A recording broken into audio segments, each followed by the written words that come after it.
Oi, galera, tudo bem com vocês? Eu sou a Gi Moraes e esse é o Terça de Crime. E antes de começar, já me deixa um like que ajuda muito na divulgação do canal. Se inscreve se você ainda não for inscrito, ativa o sininho que é pra não perder nada e me segue lá nas redes sociais que eu posto conteúdo exclusivo pelo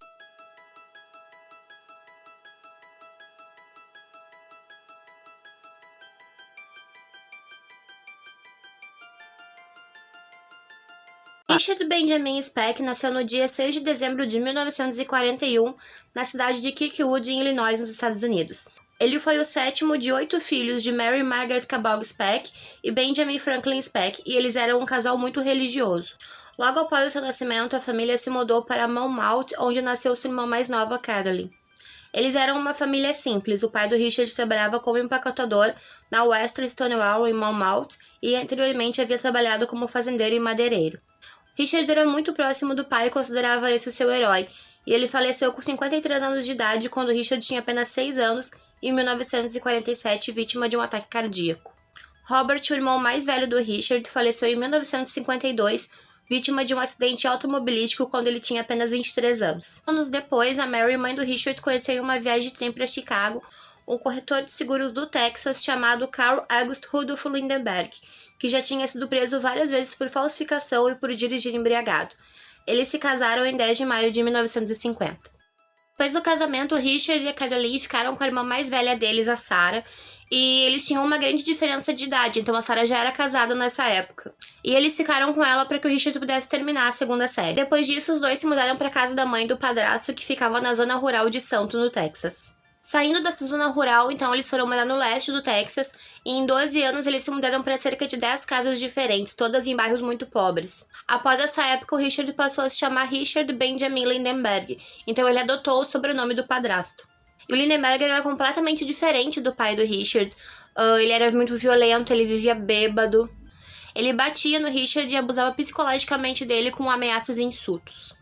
E nessa época o Richard começou a sentir muitas dores de cabeça que eram frequentes, não passavam nunca, e supostamente ele teria começado a sentir essas dores depois que ele caiu de uma árvore, mas algumas pessoas acreditam que essas dores eram por causa das agressões do Lindenberg com ele.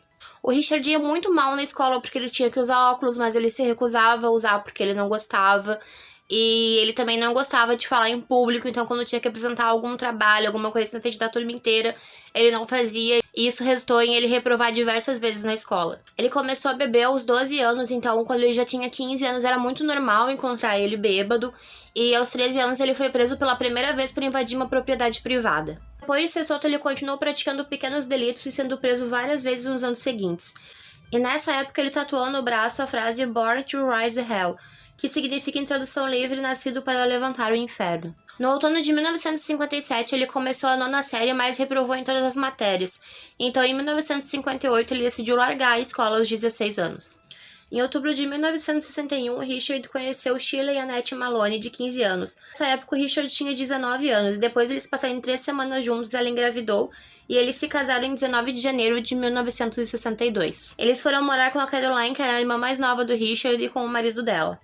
Nessa época, Mary e Lindenberg tinham se separado e o Lindenberg tinha ido morar na Califórnia, então o Richard voltou a se chamar Richard Benjamin Speck. A filha dele, Robin Lynn Speck, nasceu no dia 5 de julho de 1962. Quando ele deu à luz, ela não sabia que o Richard estava cumprindo pena aqui nem no Texas por causa de uma briga enquanto ele estava bêbado. Agora eu vou entrar mais na parte dos crimes. Em julho de 1963, o Richard foi preso por falsificar e descontar um cheque de $44 de um colega de trabalho. Ele também roubou uma mercearia, levando cigarros, cerveja e $3 em dinheiro. Aos 21 anos, ele foi condenado por falsificação e roubo e foi sentenciado a 3 anos de prisão. Ele foi liberado em 1965 após cumprir 16 meses da pena na penitenciária do estado do Texas. Em 9 de janeiro de 1965, uma semana depois que ele foi solto, ele empunhou uma faca de esculpir que media 43 centímetros para uma mulher no estacionamento do prédio dela. Ele fugiu quando ela gritou e ela ligou para a polícia, que prendeu ele minutos depois a alguns quarteirões de distância. Ele foi condenado a 16 meses por agressão e violação da condicional e voltou para a penitenciária do estado do Texas, mas por causa de um erro ele foi liberado 6 meses depois, no dia 2 de julho de 1965.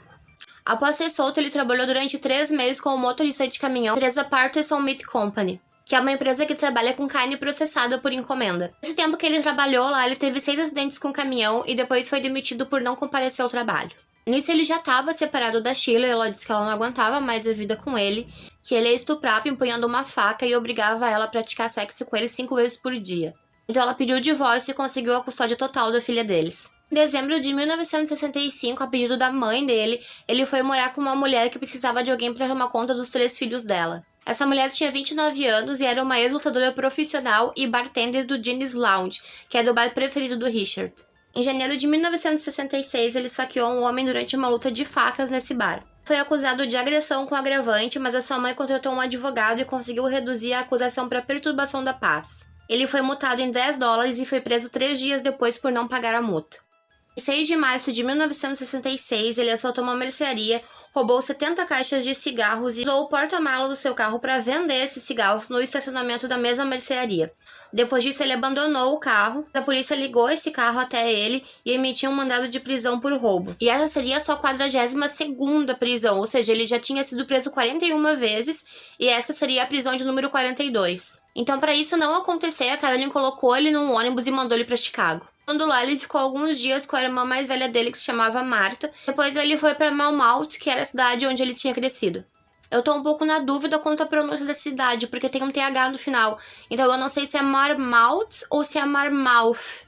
Ou se não é nenhuma das duas também, vai saber. Então se eu estiver pronunciando errado, vocês me desculpem. E se você souber como é que se pronuncia o nome dessa cidade, deixa aqui nos comentários. Então ele ficou hospedado na casa de alguns amigos da família e lá morava um outro irmão dele que se chamava Howard. Howard era carpinteiro e conseguiu para o Richard um serviço de lixar placas de gesso que um outro carpinteiro da cidade estava precisando. E nisso ele descobriu que 2 dias depois do divórcio dele ter saído, a Sheila tinha se casado de novo e ele ficou muito bravo com aquela situação. Então ele foi embora da casa daqueles amigos da família e se hospedou no centro da cidade no hotel chamado Christie Hotel.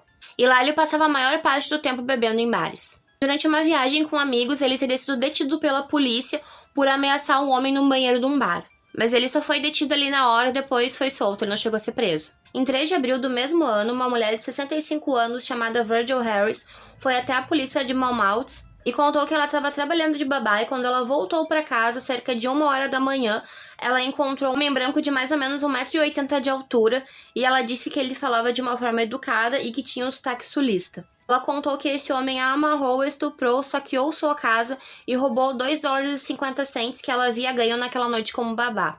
Uma semana depois, Mary Catherine Price, uma garçonete da taverna Frank's Place, foi vista pela última vez saindo do trabalho à 00:20 do dia 9 de abril, e o seu corpo foi encontrado no dia 13 de abril, dentro de uma casa de porcos vazia que ficava atrás da taverna que ela trabalhava, e a causa da morte foi um golpe no abdômen que rompeu seu fígado. Ela tinha 32 anos. E o Richard frequentava o Frank's Place e no mês anterior ele tinha ajudado a construir várias casas de porcos, incluindo aquela que o corpo da Mary foi encontrado. Então a polícia começou a suspeitar do Richard e no dia 15 de abril, quando ele apareceu para receber o salário dele na carpintaria, a polícia o deteu, fez algumas perguntas, mas acabou liberando ele e disse para ele não sair da cidade porque ele ainda estava como suspeito da investigação. No dia 19 de abril, quando a polícia foi até o hotel que o Richard estava hospedado para fazer mais perguntas para ele, eles descobriram que o Richard tinha saído levando todos os pertences dele e ele disse que ele estava indo até a lavanderia. Então a polícia vai até o quarto do Richard, faz uma busca e lá eles encontram um rádio e algumas joias que a senhora Virgil disse que tinham sumido da casa dela. Eles encontram também alguns itens que foram dados como desaparecidos em 2 assaltos do mês anterior. E nisso, o Richard já tinha fugido da cidade. Richard voltou para casa da Marta, que era a irmã mais velha dele, e ela morava com um marido que se chamava Jenny Thornton e com as suas 2 filhas adolescentes. A Marta, antes de se casar, ela tinha trabalhado como enfermeira pediátrica e o Jenny trabalhava à noite como switchman de ferrovia, que é um trabalhador de transporte ferroviário.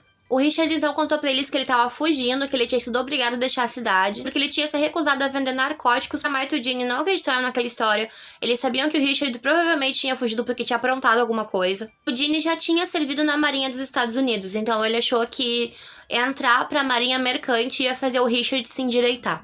No dia seguinte, eles foram até o escritório da Guarda Costeira dos Estados Unidos e solicitaram uma carta de autorização para o Richard trabalhar como aprendiz de marinheiro. Com essa carta, ele conseguiu trabalho quase que instantaneamente e entrou para a tripulação de 33 membros do Inland Steel Clarence B. Randall. Em 30 de abril, o navio partiu para sua primeira viagem, mas o Richard ficou a bordo só durante 3 dias porque ele começou a passar mal e teve que ser levado para o hospital de helicóptero. Lá eles descobriram que ele estava com apendicite. Depois de ter alta do hospital, ele voltou para a casa da Martha. Em 20 de maio, ele voltou para a tripulação do Clarence, no qual ele serviu até 14 de junho, quando ele foi expulso por ficar bêbado e brigar com os oficiais do navio.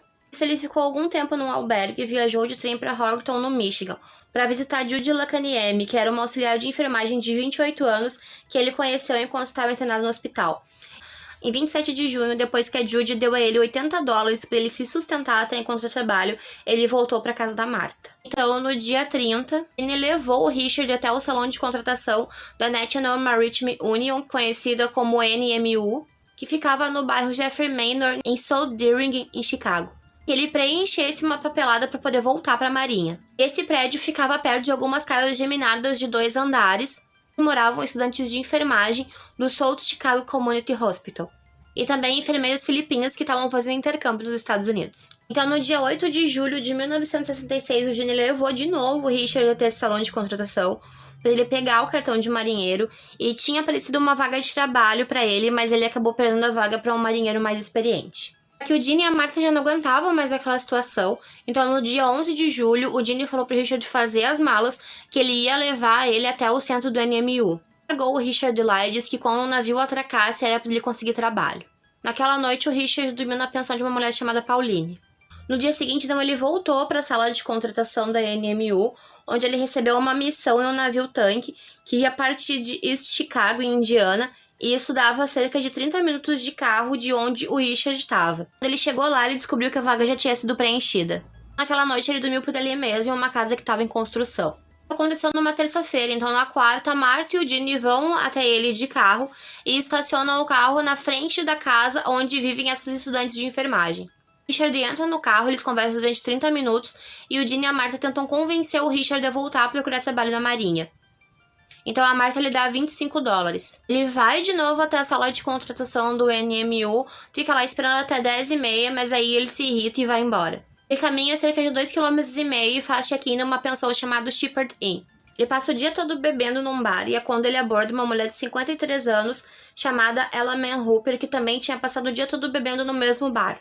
Ele a ameaça com uma faca, a leva pro seu quarto de hotel, a estupra e rouba dela uma pistola calibre 22. Disso, ele janta no restaurante ali perto, volta pro bar, bebe mais um pouco. Cerca de 10h20 da noite, ele sai vestido todo de preto, com uma faca, arma calibre 22 e vai em direção à casa das enfermeiras. Então, às 23 horas do dia 13 de julho de 1966, o Richard invade a casa delas, bate na porta do quarto da estudante filipina Corazon Amorão, que foi a única sobrevivente do massacre, e eu vou me referir a ela pelo sobrenome. Ela tinha 23 anos e no mesmo quarto estavam Merlita Gargulo e Valentina Passion, que também tinham 23 anos. Então ele aponta a arma para elas e ordena que elas seguissem para o próximo quarto. Estavam Patrícia Matusek, Pamela Wickning, ambas de 20 anos, e Nina Jo Chamale, de 24 anos. Então ele amarra 6 pelo pulso com um lençol. A Moron conta que as meninas disseram para ela ficar calma, porque se elas permanecessem calmas, provavelmente o agressor também ficaria calmo e elas teriam mais chances de sobreviver. Isso não adiantou e a Moron contou que ele levava uma a uma das meninas para fora do quarto e que elas iam em silêncio, mas depois de alguns segundos ela conseguiu ouvir gritos abafados. Era porque o Richard sufocava e esfaqueava suas vítimas. Então, numa dessas saídas do Richard de levar uma das meninas para fora do quarto, a Moron conseguiu rolar para debaixo da cama e ela ficou ali escondida. Então, chegaram mais 2 estudantes que também moravam na casa. Elas eram Suzanne Ferris e Marianne Jordan. E elas acabaram sendo esfaqueadas pelo Richard sem nem dar tempo delas entenderem o que estava acontecendo. A sua última vítima foi Gloria Jane Dave, de 22 anos. Ela havia saído com seu namorado, que a deixou em casa tarde da noite.